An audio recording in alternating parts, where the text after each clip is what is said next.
స్తోత్రం. ఇద్దరు స్త్రీల గురించి వాక్యం ఈరోజు ధ్యానం చేయబోతా ఉన్నాం. ఇద్దరిని దేవుడు మరి వాళ్ళ పేర్లు రాయబడలేదు, కానీ వారి పట్ల దేవుని సంకల్పాలు రాయబడినాయి. రోగముతో పరిచయం చేయబడిన వ్యక్తి ఒక వ్యక్తి అయితే, ప్రవర్తన ద్వారా పరిచయం చేయబడిన వ్యక్తి ఒకరు.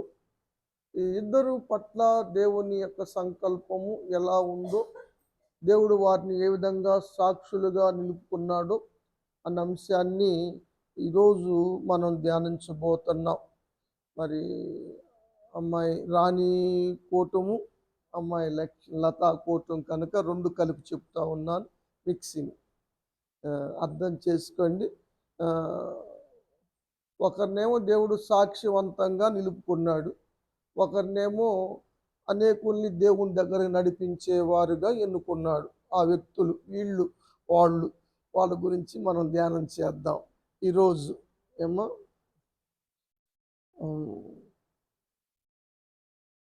ఈ స్త్రీ బహుకాలము నుండి రోగగ్రస్తురాలుగా ఉన్న స్త్రీ, 12 సంవత్సరములు ముట్టి రక్తస్రావ రోగముతో బాధపడతా ఉంది. తన రోగం వల్ల నష్టాల ఊబిలో కూరుకుపోయిందని చెప్పొచ్చు. ఎందుకంటే అనేక మంది వైద్యుల యొద్ద చికిత్స కోసం వెళ్ళి తనకు కలిగిన సొమ్మంతా కూడా ఖర్చు చేసుకుంది. అక్కడ వ్యయం చేసిందని రాయబడింది. ఖర్చు చేసింది, అయినా రోగం మాత్రం తగ్గలేదు. సంవత్సరాలు ముట్టి రోగము కలిగి ఉంది. సంవత్సరం మారుతుంది కానీ రోగం మారటంలా. రోగముతోనే సంవత్సరాలు గడిచిపోతూ ఉన్నాయి. మార్కు సువార్త 5వ అధ్యాయం 25వ వచనం చదువుదాం. ఈమె గురించి రాయబడిన మాట, 12 సంవత్సరాలు ముట్టి రోగముంది, అది రక్తస్రావం. చాలా మంది వైద్యుల దగ్గర పరీక్ష చేయించుకుంది, మందులు వాడింది, టెస్టులు చేయించుకుంది. దానికోసం తన కలిగిన అంత వ్యయం చేసుకుంది, ఖర్చు చేసుకుంది. ఎన్ని అట్టలు మింగినా, ఎన్ని షీట్లు మాత్రలు మింగినా ఏమాత్రం ప్రయోజనం లేదు అని ఇక్కడ వాక్యంలో మనం చూస్తూ ఉన్నాం. ఆమెకి అలాంటి పరిస్థితి ఆమె ఎదురైంది. ఏం చేయాలో అర్థం కాని పరిస్థితి, సంకట పరిస్థితుల్లో ఉంది ఈ స్త్రీ. అప్పుడు ఆ సందర్భంలో ఎవరు చెప్పారు, యేసు ప్రభువారు స్వస్థపరిచే దేవుడని, ప్రభావం కలిగిన దేవుడని, గొప్ప దేవుడని ఎవరు చెప్పారో ఈ స్త్రీకి చెప్పారు. ఇప్పుడు ఆమె విశ్వసించింది. ఇప్పుడు ఈమెకి ఏమి టైటిల్ పెట్టుకోవచ్చు అంటే, విశ్వసించిన స్త్రీ. విశ్వాసం, ఎంత విశ్వాసం ఈమెలో కలిగిందంటే, యేసయ్య వస్త్రాలు ముట్టుకున్నా చాలు నేను బాగుపడుదును అని అనుకునే అంత విశ్వాసం ఆమె హృదయములో చోటు చేసుకుంది. అంత విశ్వాసము ఆమెకు కలిగిందని వాక్యంలో మనం చూస్తాం. చదువమ్మ. అప్పుడు ఇక ఆ విశ్వాసం కలిగినాక ఆలస్యం చేయదలుచుకోవాలి. ఆమె బయలుదేరి వచ్చింది. బలహీనురాలు, శక్తి లేదు. మరి 12 సంవత్సరాలు ముట్టి బ్లీడింగ్ అవుతూ ఉంటే మరి ఎలాంటి పరిస్థితితో మీకు తెలుసు. నడిచి రాకుండా వచ్చిందో, మొత్తానికి జనముల్లోకి వచ్చింది. మళ్ళీ చదువు. ఇక్కడ ఒక మాట, అదనమైన మాట కనపడింది నాకు. వెనక నుంచి ఎందుకు ముట్టుకుందన్నది విషయం. ఇప్పుడు జనసమూహంలోకి వచ్చింది, ముట్టుకుంది అంటే మనం దీని గురించి మరి ప్రత్యేకంగా ఆలోచించాల్సిన అవసరం లేదు. ఎందుకంటే అమ్మాయి కూడా పాస్టర్ గారు కాబట్టి తను చెప్పే సమయంలో కూడా ఉపయోగకరంగా ఉంటుందని నేను బైబుల్ టీచింగ్ చేస్తున్నాను ఇప్పుడు.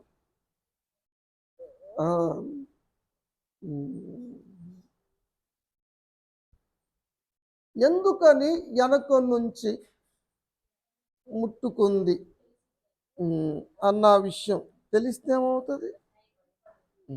ఏమ్మా? సరే, యూదుల సాంప్రదాయం ఏమిటంటే రక్తస్రావం కలిగిన స్త్రీ బయటికి రాకూడదు, మనుషులతో కలిసి తిరగకూడదు, ఇంట్లోనే ఉండాలి. ఆమెను ఎవరు ముట్టుకోకూడదు, ఆమె కూడా ఎవరిని ముట్టుకోకూడదు. అది యూదుల యొక్క లెక్క. ధర్మశాస్త్రం కూడా అదే చెప్తా ఉంది. లేవియ కాండంలో చూద్దాం మనం, 15వ అధ్యాయము 19 నుంచి 23 వచనాలు చదువుదాం. ఏ స్త్రీకైనా దేహములో రక్తస్రావం కనపడితే ఆమె కడగా ఉండాలి, ఆమెను ఎవరు ముట్టుకోకూడదు, ముట్టుకుంటే అపవిత్రురాలు అయినట్లే. దేన్ని ముట్టుకున్నా, దేని మీద కూర్చున్నా, దేని మీద పండుకున్నా అది కూడా అపవిత్రమే, అది కూడా ముట్టుకోకూడదు. దాన్ని ముట్టుకున్న అపవిత్రుల కింద లెక్కే. చదువమ్మ. అదే పండుకున్నా, పడకను ముట్టుకున్నా అపవిత్రతే, పరుపును ముట్టుకున్నా అపవిత్రతే. చదువమ్మ.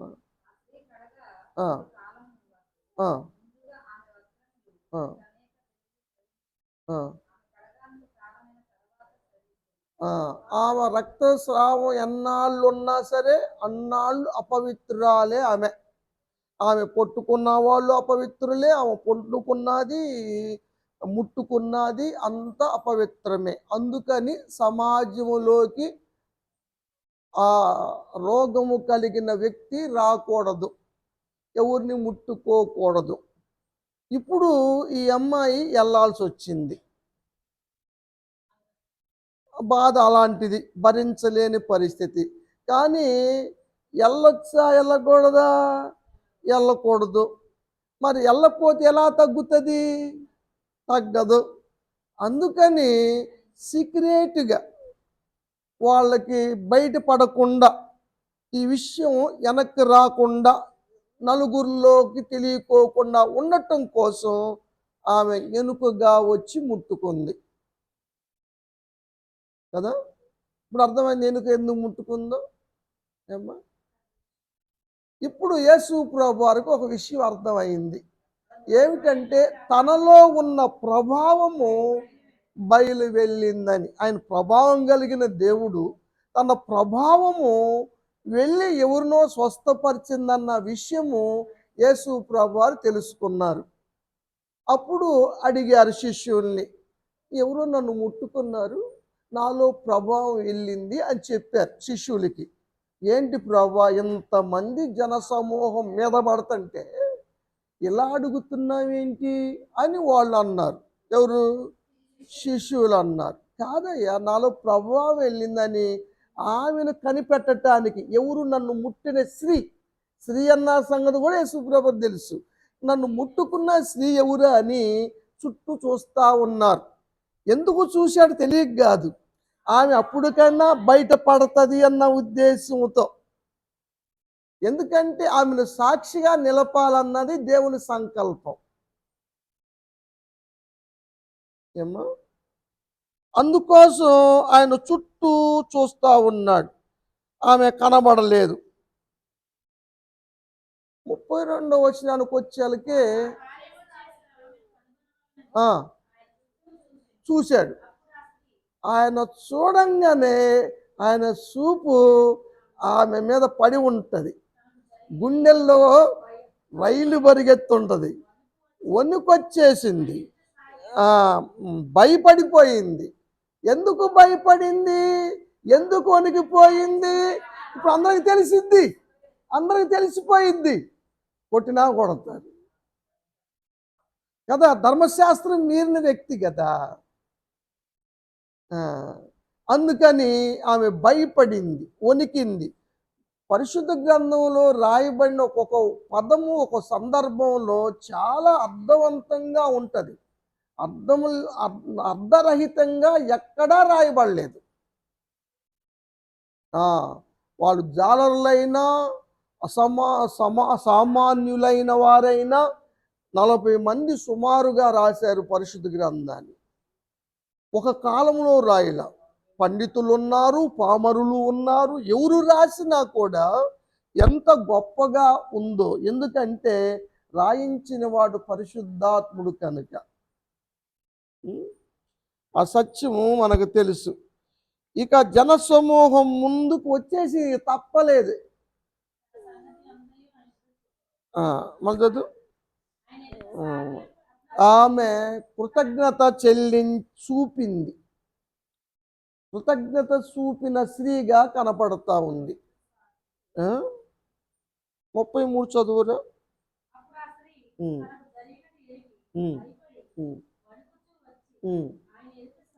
ఆయన ఎదుట సాగిలపడింది కదా. 10 మంది కుష్ఠరోగులు స్వస్థత పొందితే 9 మంది రాలేదు. ఒక్కడే వచ్చి సాగిలపడి కృతజ్ఞత చెల్లించాడు. లోకభక్తుడు రాశాడు 17వ అధ్యాయంలో 15వ వచనం మనకు తెలుసు. వారిలో వారిలో 10 మందిలో స్వస్థత పొందిన 10 మందిలో ఒక్కడు తనకు స్వస్థత కలగటాన్ని బట్టి దేవుణ్ణి మహిమపరిచాడు. తిరిగి వచ్చాడు, కృతజ్ఞతాస్తుతులు చెల్లించాడు, పాదముల యొద్ద సాగిలపడాడు. ఈ అమ్మాయి చేసింది అది, సాగిలపడింది కదా. చాలామంది స్వస్థతలు పొందుతారు కానీ సాగిలపడరు, కృతజ్ఞతను తెలియచేయరు అన్న విషయాన్ని ఇక్కడ మనం చూస్తూ ఉన్నాం. కాబట్టి ఈ అమ్మాయి కృతజ్ఞత చెల్లించింది. ఇంకో విషయం గురించి చెప్పాలంటే ఆమె సాక్ష్యం ఇచ్చింది కదా, ధైర్యం చేసింది. మొదట భయపడిన తన కలిగినటువంటి స్వస్థతను బట్టి సాక్ష్యం చెప్పింది. లూకాసు వార్తలో ఉన్నాం కాబట్టి 8వ అధ్యాయంలోకి వెళ్దాం. 47వ వచనం. ఇక నేను దాగి ఉండలేను, యేసు ప్రభువారి చూపు నా మీద పడింది, ఆయనకి తెలిసిపోయింది. ఇక నేను దాగి ఉంటామన్నది జరిగే పని కాదు. ఆయన ఎదుట సాగిలపడి ఎందుకోసం ముట్టిందో, ఏ విధంగా స్వస్థత తనకు కలిగిందో ప్రజలకి చెప్పింది. ఇది సాక్ష్యము. సాక్ష్యం అంటే ఇలా చెప్పాలి. ఇక చెప్పిందే చెప్పినట్టుగా, పాడిందే పాడరా అన్నట్టుగా కాకుండా చెప్పిందే చెప్పటము, పద్దాక అదే తోమటము, ఇది కాదు సాక్ష్యాలు. ఎన్నాళ్ళు వాక్యం ఉంటున్నా కూడా సాక్ష్యం ఎలా చెప్పాలో తెలియనటువంటి జనాంగంగా ఉంటున్నారు కదా. సాక్ష్యం ఎలా చెప్పాలో కూడా తెలియటం లేదు. ఎన్ని సంవత్సరాలు దేవుణ్ణి నమ్ముకొని అది కరెక్ట్ కాదు. అసలు ప్రాబ్లం ఏమిటి, ఆ ప్రాబ్లం ఎలా సాల్వ్ అయింది, తనకు శరీరంలో రక్తస్రావం ఎలా కలిగింది, ఎన్నాళ్ళు ముట్టుంది, ఎన్ని డాక్టర్ దగ్గరికి వెళ్ళింది, తగ్గలేదు. కానీ యేసుని ముడితే తగ్గింది. అదే చెప్పింది సాక్ష్యం కదా. సాక్ష్యం చెప్పిన ఆ బిడ్డని, ఆ స్త్రీని యేసు ప్రభువారు దీవించి పంపారు. అమ్మా, నీ విశ్వాసము నిన్ను స్వస్థపరిచింది, సమాధానము కలుగై పొమ్మన్నాడు. దీవెనిచ్చాడు దేవుడు. యేసు ప్రభువారు దీవెనిచ్చారు. అదేవిధంగా మరి కూటమి ఏర్పాటు చేసుకున్న బిడ్డలను కూడా దేవుడు దీవించును గాక. వారికి బలమైన సాక్ష్యాన్ని దేవుడిచ్చును గాక. పరిపూర్ణమైన స్వస్థత రాణికి కలుగు చేసి రాణిని కూడా సాక్షిగా నిలుపుకొను గాక. దేవుడు ఏదైనా చేయగలడు అన్న విషయాలు మనం చూస్తూ ఉన్నాం. నమ్మకం ఆ విధంగా ఉండాలన్న విషయం. ఇక రెండో స్త్రీ విషయంలో మనం చూస్తే ఆ, యోహాను సువార్త 4వ అధ్యాయము 6వ వచనం. యాకోబు బావి దగ్గర యేసు ప్రభు వారు కూర్చున్నారు, అలసిపోయి ఉన్నారు. ఆయన ఎందుకు కూర్చున్నాడో ఆయనకి తెలుసు. కానీ శిష్యులు మేము ఊర్లోకి వెళ్ళి భోజనం తీసుకుని వస్తామని శిష్యులు ఊర్లోకి వెళ్ళారు. యేసు ప్రభు వారు మాత్రమే ఒక్కడు ఎండవేళ సుమారు 12 గంటల టైములో అలిసిన వాడే బావి దగ్గర కూర్చున్నాడు. ఎందుకంటే ఏమ కోసమే? దేవుని ప్రణాళికలో ఉన్నటువంటి ఆమె కోసమే యేసు ప్రభువారు కదా. చేపలు పట్టడంలో వలేసి పట్టొచ్చు, గాలం వేసి పట్టొచ్చు. గాలానికి ఎన్ని చేపలు పడతాయి? వాళ్ళకి ఎన్ని పడతాయి? అది ఇప్పుడు ఈ చేప గాలానికి పడ్డ చేప ఎవరు? ఇక్కడ ఈ అమ్మాయి. ఆ? అందుకని ఆమె కోసం కూర్చున్నాడు యేసు ప్రభువారు. ఈమె ఎండవేళ వస్తుంది. ఎందుకు వస్తుందో మీరు ఆలోచన చేయండి, నేను ప్రత్యేకంగా చెప్పను. ఆ టైములో ఊరోళ్ళందరూ లేని సమయంలో, ఊరోళ్ళు తోడుకునే సమయంలో రాకుండా వస్తే మూతులు ఇసేవాళ్ళు, ముక్కులు సీదేవాళ్ళు చాలా రకాలు ఉంటారు కదా. అందుకని వాళ్ళందరూ లేని సమయంలో కుండను సంకన పెట్టుకొని నీళ్ళ కోసం వచ్చింది. యేసు ప్రభువారు ఆమెను నీళ్ళు అడిగాడు. అమ్మ దప్పికి ఇమ్మని నీళ్ళు అడిగాడు. ఆమె యేసు ప్రభువారు చూసింది. యేసు ప్రభువారు వేష భాషలు చూసినటువంటి ఆమె ఈయన యూదుడు అని గ్రహించింది. ఎందుకు అంగి వేసుకొని ఉన్నారు కనుక యూదుడు. అయ్యా మేము సమరయులం కదా, మీరు యూదులు కదా, మమ్మల్ని మంచినీళ్ళు అడుగుతున్నావేంది? ఎందుకంటే సాంగత్యం లేదు. సమరయుల్ని చిన్న చూపు చూసేవాళ్ళు ఇప్పుడు ఇక్కడ భాషలు చెప్పాలంటే అంటరానితనంగా. సమరయులు అంటే మిశ్రమ జనాంగం కాబట్టి వాళ్ళని తక్కువ చూపు చూసేవాళ్ళు. వాళ్ళ దగ్గర ఎవరు నీళ్లు తాగరు. అసలు ఒక విధంగా చెప్పాలంటే ఆ ఊర్లో గుండే వెళ్ళరు. యూదులు ఇక్కడ ఇండియాలో ఇక్కడున్న వాళ్ళు మేము పెద్దోళ్ళం అనుకొని ఫీల్ అవుతారు. కానీ అక్కడ యూదులు పెద్దోళ్ళు కాబట్టి కదమా వాళ్ళందరినీ చిన్న చూపు చూసేవాళ్ళు. అసలు ఆ సమరయ ప్రాంతంగా అడుగు పెట్టరు, నడవరు కూడా. బైబిల్లో ఉన్న మాటలు. కానీ యేసు ప్రభు వారు వచ్చారు. ఎందుకంటే ఏం కోసమే? ఈ అమ్మాయి కోసమే వచ్చాడు, కూర్చున్నాడు, దప్పిక అడిగాడు. ఆమె చెప్పింది. అప్పుడు ఆయన అన్నాడు, అసలు నీకు నేనెవరో తెలిసి ఉంటే, నిన్ను అడిగింది, నీళ్లను అడిగింది ఎవరు అనుకున్నావు నువ్వు? అది తెలిస్తే ఆయన్నే నువ్వు అడుగుతావు నీళ్లు.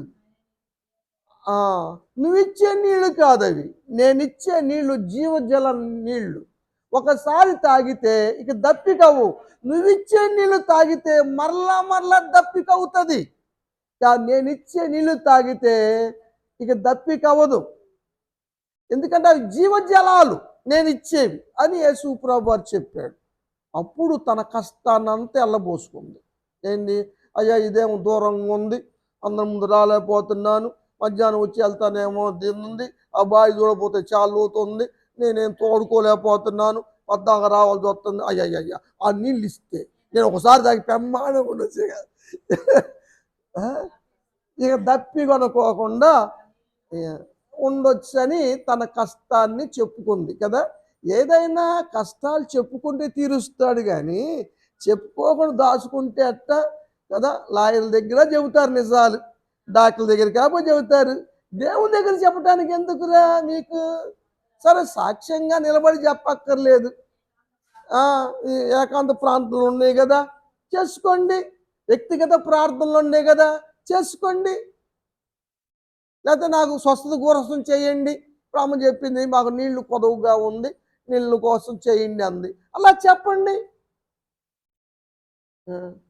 మా అత్తగారు ఇట్టుంది, మా కోళ్ళు ఇట్టుంది, ఇది అట్ట ఇవన్నీ చెబితే ఇక తగాదాలి. వాళ్ళ అత్తగారు రాదని చెప్పారనుకో, వీళ్ళు పోయి అత్తగారు చెబుతున్నారు, వాళ్ళు వచ్చి కోళ్ళు చెబుతున్నారు. ఈ విధంగా దేవుని సంఘంలో కూడా ఇలా జరిగితే ఇంకెన్నాళ్ళకి మారుతారంటారు? సంవత్సరాలే మారుతున్నాయి, క్యాలెండర్లు మారుతున్నాయి. అది మారట్లా. ఉమ్.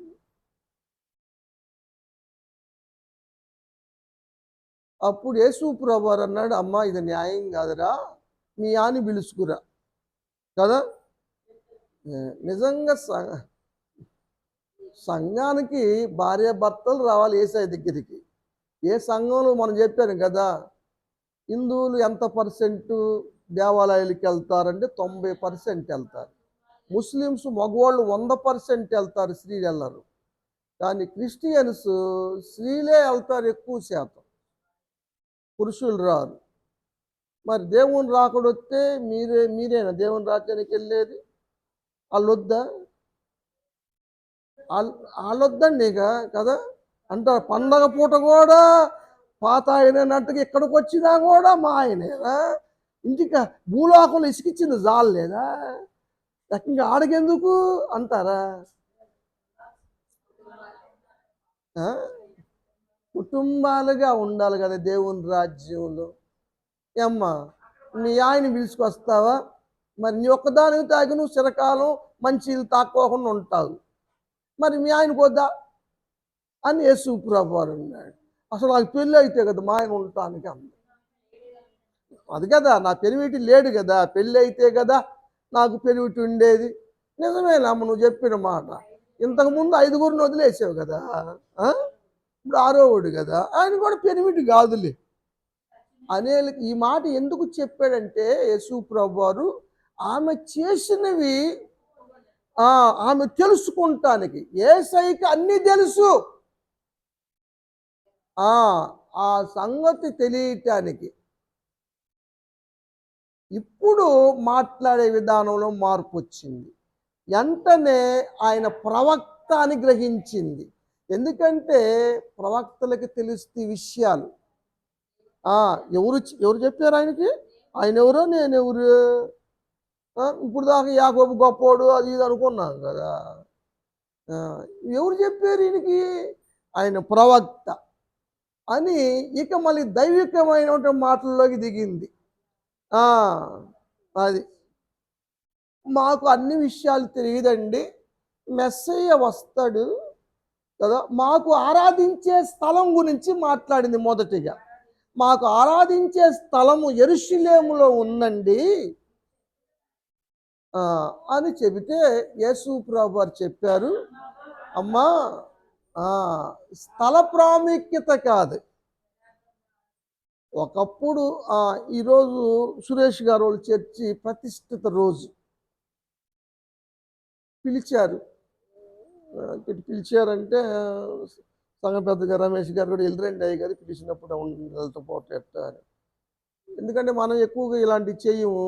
నేను పోయి దీన్ని వస్తే మళ్ళీ పిలవకపోతే బాగుండదు అని నాకు, అందుకని ఎక్కువ శాతం వెళ్ళను నేను. సరే వెళ్ళమన్నారులే అని వెళ్తే వాళ్ళ మందిర ప్రతిష్ఠ గురించి చెప్తున్నప్పుడు చెప్పానమాట. మొదట మందిరం గురించి మాట్లాడినవాడు యాకోబు గారు. ఆయన పదరాము వెళ్ళే సమయంలో పొద్దుగూకినప్పుడు అక్కడ నిద్రించాడు. లూజు ప్రాంతం అది, దానికి లూజు ప్రాంతం. అక్కడ నిద్రపోయేటే ఉన్నాడు. నెత్తి కింద పెట్టుకొని తలగడగా పరలోకం తెరవబడింది, నిత్య దిగింది. దేవదూతలు ఎక్కుతూ దిగుతూ ఉన్నారు. దేవుడు మాట్లాడాడు. కళ అయిపోయిన తర్వాత భయపడ్డాడు, లేచాడు. ఈ దేవుడు ఈ స్థలమందు ఉన్నాడు. మన ఇటు పక్క గోడ మీద రాసింది అదే, ఈ స్థలమందు దేవుడు ఉన్నాడు అని తెలుసుకున్నాడు. ఇది పరలోకపు గవిని కానీ వేరొకటి కాదు అని అన్నాడు. అందుకని దానికి బేతేల్ అని పేరు పెట్టాడు. బేతేల్ అంటే దేవుని మందిరం అని ఉంది పుట్నోట్లో. సో దేవుని మందిరం, మందిరము ప్రజల కొరకైనా కానీ మందిరం మాత్రం దేవుంది. అది దేవుడి నివాస స్థలము మందిరం. మొదట్లో ఆ విధంగా జరిగింది. తర్వాత ప్రత్యక్ష గుడారంలో మోషే గారితో మాట్లాడాడు. మోషే గారు దాన్ని నిలబెట్టాడు. అది సంచార మందిరం. వీళ్ళు మేఘం వచ్చి దిగినంత కాలం వీళ్ళు ప్రయాణం మానుకుంటారు. దేవుని తేజస్సు మందిరం మీద ఉండదు, ప్రత్యక్ష గుడారంలో ఉంటుంది. మందిరం ఎత్తబడినప్పుడు మళ్ళీ వీళ్ళన్ని సాపు చుట్టుకొని మందిరం చుట్టుకొని మళ్ళీ వెళ్ళి మళ్ళీ అక్కడ వేసుకుంటా ఉన్నారు. అది న్యాయాధిపతుల కాలం దాకా కొనసాగింది అయ్యా. తర్వాత రాజుల కాలం వచ్చింది. దావీదు గారికి మనసులో బాధ కలిగింది. దేవుడు నాకు మంచి గృహాలు ఇచ్చాడు ఉండటానికి. మరి ఆయన నివాసం, ఆయన ప్రత్యక్ష ఇది మందస్సము గుడారంలో ఉండవేంది అని బాధపడి మందిరం కడదామని నాతానుతో చెబితే, ఓ మంచి పని, దానికోసం ఎవరొద్దు అంటారు, కట్టేసే అన్నాడు నాతాను. దేవుడు నాతానుతో చెప్పాడు, దావీదు చేతులు రక్తాపరాధంతో ఉన్నాయి కాబట్టి ఆయన కట్టొద్దు, ఆయన కొడుకు కడతాడని చెప్పాడు. ఆ విధంగా కొన్ని చేశాడు. సొలొమోను కట్టాడు. సొలొమోను కట్టినప్పుడు ప్రార్థన చేశాడు, మందిరం దేని కొరకు కట్టబడింది? అయ్యా, ఎవరన్నా తప్పు చేసి వచ్చి ప్రార్థన చేస్తే వాళ్ళని క్షమించు. వాళ్ళకి ఏమో తెగుళ్ళు వస్తే ప్రార్థన చేస్తే తెగులు కట్టేసాయి. శాపం తగిలి వర్షాలు కురవకోకుండా ఆగిపోతే ప్రార్థన చేస్తే వర్షాలు కురిపించు. ఓ శాంతి చేసుకోవాలనుకుంటే శాంతి చేసుకుంటా, సమస్య వస్తే పరిష్కరించు అని కొన్ని మందిరంలో జరిగే పనులు చెప్పాడు అని అంతవరకు చెప్పే నేను. ఇంక తర్వాత చెప్పడానికి టైం లేదు. తర్వాత ఇంకో ఆయన వచ్చాడు, నవీన్ పాస్టర్ గారు వచ్చారు, ఆయనకి ఇచ్చారు సమయం. ఇంక నేను ఆపేసాను. లేదు చెప్పేవాడిని, మందిరంలో నాటబడాలి, వర్దిల్లాలంటే అని చెప్పేవాడిని. ఇంక అది రాల వర్దిల్లటానికి. కానీ తర్వాత దేవుడు స్థలాలు కాదు ముఖ్యము, మందిరాలు. ఇప్పుడు దేవుడు మందిరం ఎవరంటే నీవే. మీరు దేవుని ఆలయం అయి ఉన్నారని, మీలో దేవుడు నివసిస్తున్నాడని మీరు ఎరుగురా అన్నాడు కదా. మీరు విలువ పెట్టి కొనబడ్డవారు అని దేవుడు చెప్పాడు. మీరే ఆలయం, సజీవమైన మందిరంగా కట్టబడుతున్నాం. ఆత్మ సంబంధమైన మందిరాలు. ఇప్పుడు ఈ విషయాలు చెప్పటానికి టైం చాలలేదు, నాకు చెప్పలేదు. అంతవరకు ఓరల్గా చెప్పేసి ఆపేశాను. ఈ సందర్భం వచ్చింది కాబట్టి చెబుతున్నా. ఏ సందర్భం అంటే, స్థలం ముఖ్యం కాదు, దేవుణ్ణి ఆరాధించటం ముఖ్యం. దేవుణ్ణి ఆరాధించే వాళ్ళు ఆత్మతో సత్యముతో ఆరాధించాలి. ఎక్కడ అక్కడ ఆ కాలం వచ్చేసిందమ్మా, కాలం మారిపోయింది అని చెబితే, ఇవన్నీ మాకు ఎవరు చెబుతారండి? మెస్సయ్య గారు వస్తే చెబుతారు అనుకున్నాము. ఆ మెస్సయ్య వస్తే చెబుతాడని మేము చూస్తాం. అంటే ఈ అమ్మాయికి అన్నీ తెలుసు, తెలుసు. అప్పుడు అన్నాడు ఆయన, నీతో మాట్లాడుతున్న నేనే అని చెప్పాడు. మెస్సయ్య అంటే ఎవరు? మత్తయి సువార్తలో యేసయ్య అంటే రక్షకుడు. మత్తయి సువార్త 1వ అధ్యాయం 1వ వచనం చూడండి. యేసు క్రీస్తు. యేసు అంటే రక్షకుడు, క్రీస్తు అంటే అభిషక్తుడు. అభిషక్తుడు అభిషక్తుడు అంటే ఎవరు? దానియేలు గ్రంథం 9వ అధ్యాయం 25వ వచనం.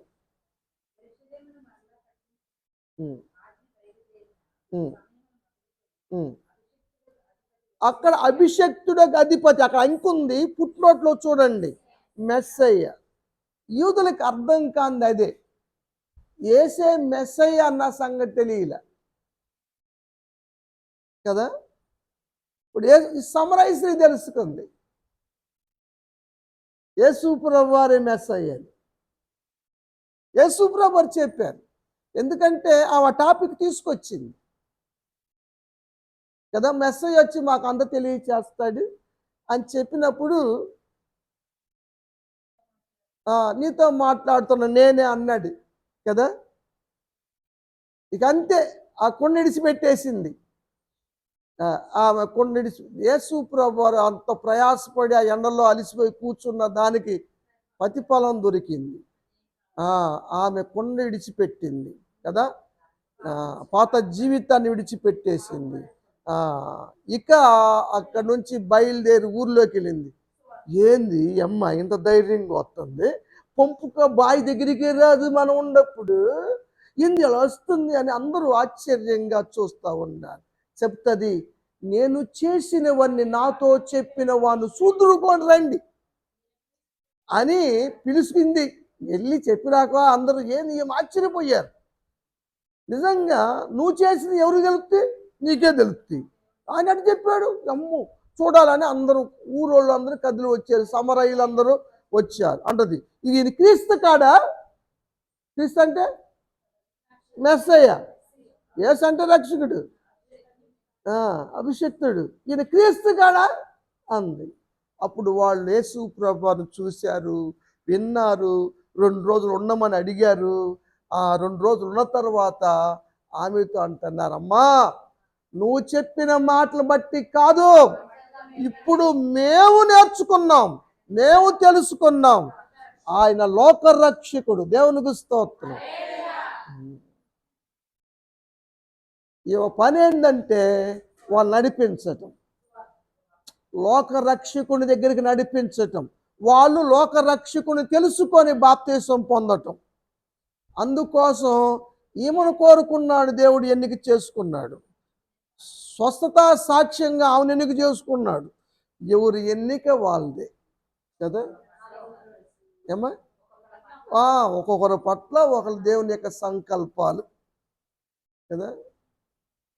కాబట్టి దేవుడు సాక్ష్యవంతమైన జీవితం జీవించటం అన్నది చాలా ముఖ్యం అమ్మా. ఇది స్వస్థత సాక్ష్యం ఒకరిదైతే ఏమ్మా, దేవుని దగ్గరికి తీసుకొచ్చి నడిపించే సాక్ష్యం ఒకళ్ళది, దేవుని గురించి చెప్పే సాక్ష్యం ఒకళ్ళది. ఈయన క్రీస్తు కాదా అని క్రీస్తుని గురించి చెప్పటం ఒకళ్ళది.